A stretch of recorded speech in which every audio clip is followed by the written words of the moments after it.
to the Scary Show, the home of grunge storytelling. He was known to be the best driving Samaritan. He had been awarded by the community for his kind gestures and ethics while driving his customers. But last month, I was astonished to see him driving off extremely fast. He usually picks up hitchhikers on a short snack run. I saw him making the error of breaching the Sebastian County safety rules by approaching a young woman who was strolling alone in the cold rain. At first, I had every intention of driving past her, like anyone would. She must have spotted him approaching because she swung around, nearly leaped in front of his car, and aggressively waved her arms for him to stop as he approached. He braked hard to stop. She raced up to the driver's window and started talking about how her cell phone had died and that she was still 6 miles out of town. Her face was obscured by a mask, a large hat, and thick glasses, so he couldn't tell if she was serious. I could sense the desperation in her voice. He didn't feel good letting her walk home late at night without a phone, even though she was asking for assistance. This was on top of the fact that at 1 a.m., she didn't have anywhere else to go.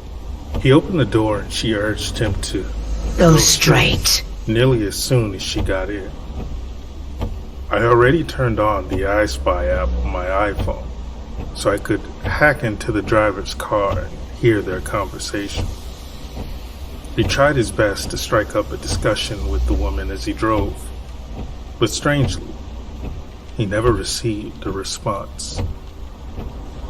This made me even more curious and anxious to follow this dude to ensure his safety. I prefer to go home, was the only response he'd heard.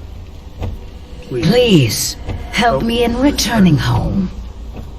I eventually gave up completely, now in a confusion because my GPS started to break down and the Wi-Fi kept disconnecting. I heard him slightly inquire whether he was meant to be turning into Garrison Road after about 10 minutes of driving straight, but was answered with silence. He shifted his gaze to the woman for a brief while, intending to repeat his query, but instead slammed on the brakes. As soon as he saw her, all of the objects that had been concealing her face had been removed, revealing a perfectly smooth surface. The small rise and fall of veiny flesh where her mouth would have been, almost as if it was simulating breathing, was the sole clue at some resemblance to a face. I, on the other hand, instinctively placed the car in park and started to exit. But I saw a big hand clamping around his arm and holding him in place before he could even grab the handle. I was on the verge of having a panic attack when she lifted a gnarled finger to non-existent lips and said, "Shh."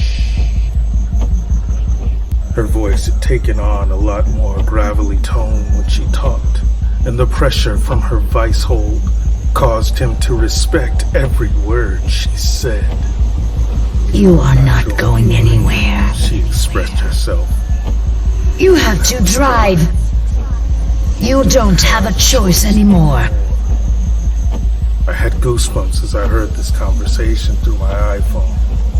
I made sure that the headlights of my car were turned off and that I didn't make any noise. The poor guy didn't say anything when she let go of her hold. He didn't say anything about the apparent bruises on his arm, since I could see he was afraid she'd react badly if he said a single word. I just sighed and shifted into drive and continued to follow his car slowly.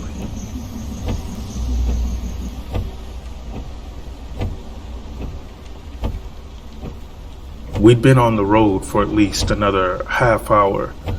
She periodically ordered him to turn this way or that way. Even so, After approximately 15 minutes, I realized we were on our way to the country's more rural areas, a location where individuals had gone missing in the past. Her featureless face was fixated on him, with every glance in her direction. She seemed to be watching him, unsure of whether or not she could trust him to take her wherever she wanted to go. And as soon as that trust was shattered, for him, it would be over in a flash. She eventually directed him to a solitary, run-down home just off the highway. I could see mountains of debris strewn across the exterior, since the windows were boarded up. She instructed him to get out when we came to a halt in front of it.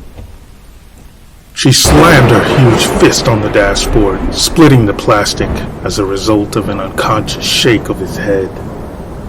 He strolled out into the frigid night without hesitation. She trailed, following him, pointing at a home. They entered the crumbling structure in quiet and were greeted with a moan. He pointed the flashlight on his phone forward and saw what looked to be a homeless guy writhing in anguish on the ground. His eyes were bloodshot and he was frothing at the lips. He exclaimed and stepped back upon some glass, alerting him to our existence. The guy rushed to him and pleaded for protection. He pleaded to get an ambulance, or at the very least, leave a note for his children. He started talking about how he'd made a huge mistake, and that he didn't get the chance to complete what he was saying. At this point, I was more cautious and kept my distance and observed closely, trying to call the headquarters, but unable to because of the signal issues. The woman seized the opportunity. She was on top of the helpless guy in the blink of an eye, her hand twisted like a claw that wrapped over his entire face as he battled against her insane power. 13 grotesquely long fingers kept his head down. He attempted to fight back, but the feeble guy was greeted with a much greater force. I swear I heard a twisted giggle as I watched him cling to life while the beast on him was trying to drink up every last breath. The shouts seemed to last an eternity, but in truth, they were brief. He was gone in a matter of 30 seconds. A brief flash of his phone's light revealed a shattered jaw, twisted nose, and extensive bruises around the neck as she retreated from the body. The woman turned away from him, and for a few minutes, we both froze in that dreadful spot. I attempted to find my voice. All I needed was the resolve to regain my senses. Just think of it as a nightmare and go home. But I was a duty officer, and I had to abide by the rules. I didn't have to, though. She twisted around and exhibited not just a wide smile, but a completely new face. Much like the way she turned to him on the dark, wet road. One that was similar to the man she'd just removed from this world. "Thank you very much," she said in his voice as she said her goodbyes to him. "Never come back here." She merely ventured further inside the crumbling edifice after that. He dashed back to his car and drove all the way home as soon as she was out of sight. But unfortunately, his car burnt. He was burnt alive that day. That night, I must have double-checked all the locks, taped the drapes shut, and piled improvised weaponry next to my bed. For the following month, every dream I had was filled with visions of her, as well as numerous more creatures like her. And, despite everything, I still didn't want to tell anybody. I am nothing more than another random man who tells a tall tale in a sea of tall tales. Everyone I mentioned this to rolled their eyes and told me I was being stupid, or that I needed to get drug tested. Now I just prefer to stay out of the spotlight.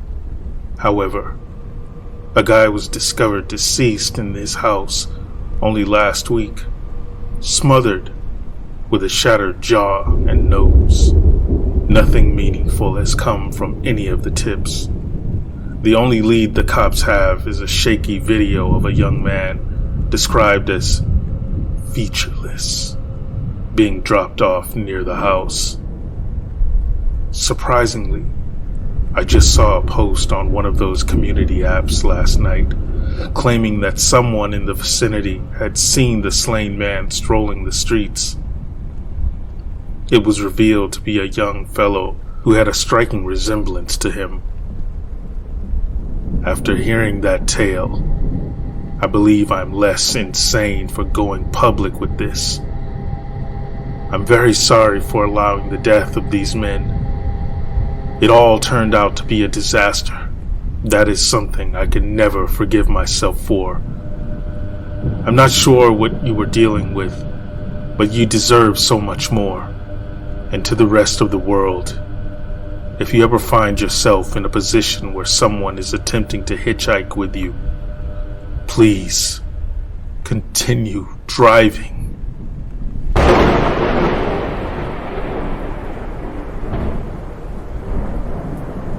Tonight's Scary was written by Wicked Majesty. If you enjoy the stories you find here, hit the like button. Think of it like applause at the end of a show. Please subscribe and click the top bell for all notifications so that you never miss an episode. And if you wouldn't mind, share this video so that others can discover the Scary Show. Questions, comments, suggestions? Let me know down below.